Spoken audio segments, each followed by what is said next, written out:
Bilangan 10. Semboyan nafiri. Tuhan berfirman kepada Musa, "Buatlah 2 nafiri dari perak. Dari perak tempaan harus kau buat itu, supaya dipergunakan untuk memanggil umat Israel dan untuk menyuruh laskar-laskarnya berangkat.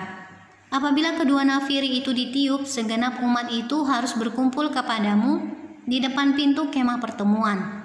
Jikalau hanya satu saja ditiup, maka para pemimpin, para kepala pasukan Israel harus berkumpul kepadamu. Apabila kamu meniup tanda semboyan, maka haruslah berangkat laskar-laskar yang berkemah di sebelah timur. Apabila kamu meniup tanda semboyan kedua kalinya, maka haruslah berangkat laskar-laskar yang berkemah di sebelah selatan.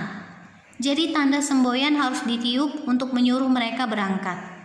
Tetapi untuk menyuruh jemaah itu berkumpul, kamu harus meniup saja, tanpa memberi tanda semboyan."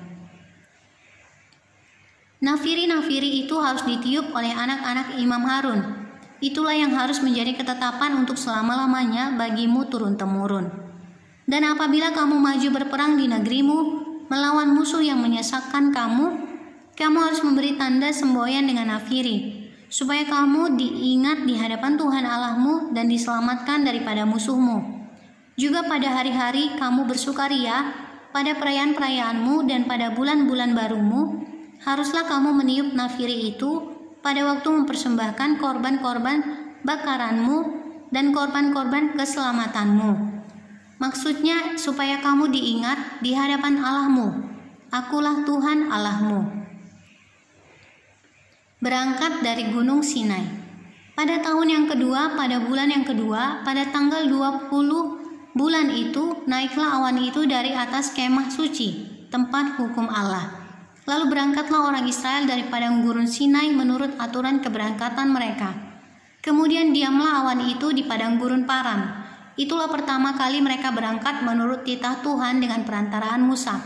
Terdahulu berangkatlah laskar yang di bawah panji-panji Bani Yehuda menurut pasukan mereka.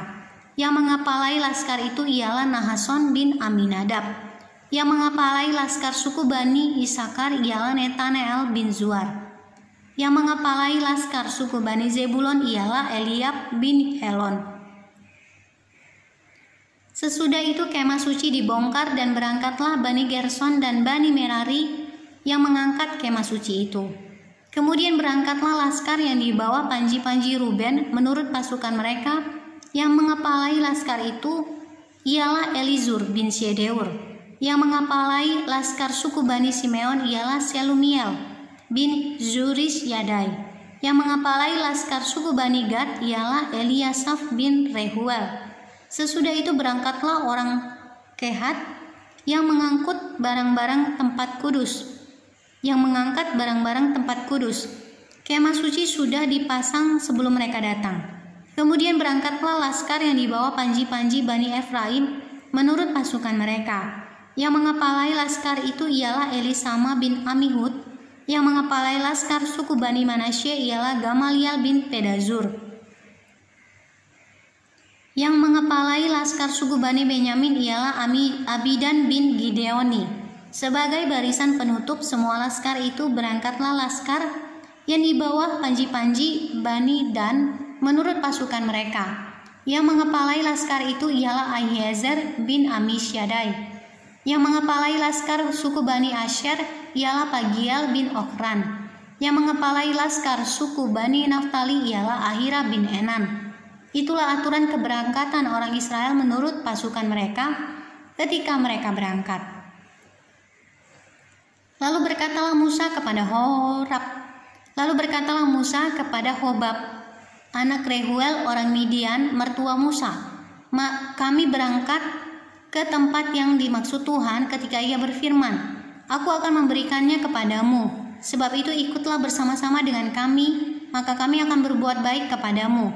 Sebab Tuhan telah menjanjikan yang baik tentang Israel." Tetapi jawabnya kepada Musa, "Aku tidak ikut, melainkan aku hendak pergi ke negeriku dan kepada sanak saudaraku." Kata Musa, "Janganlah kiranya tinggalkan kami. Sebab engkaulah yang tahu bagaimana kami berkemah di padang gurun, maka engkau dapat menjadi penunjuk jalan bagi kami." Jika engkau ikut bersama-sama dengan kami, maka kebaikan yang akan dilakukan Tuhan kepada kami, akan kami lakukan juga kepadamu. Lalu berangkatlah mereka dari gunung Tuhan dan berjalan 3 hari perjalanan jauhnya. Sedang tabut perjanjian Tuhan berangkat di depan mereka dan berjalan 3 hari perjalanan jauhnya untuk mencari tempat perhentian bagi mereka. Dan awan Tuhan ada di atas mereka pada siang hari apabila mereka berangkat dari tempat perkemahan. Apabila tabut itu berangkat, berkatalah Musa, "Bangkitlah Tuhan supaya musuhmu berserak dan orang-orang yang membenci engkau melarikan diri dari hadapanmu." Dan apabila tahun itu berhenti, berkatalah ia, "Kembalilah Tuhan kepada umat Israel yang beribu-ribu laksa ini."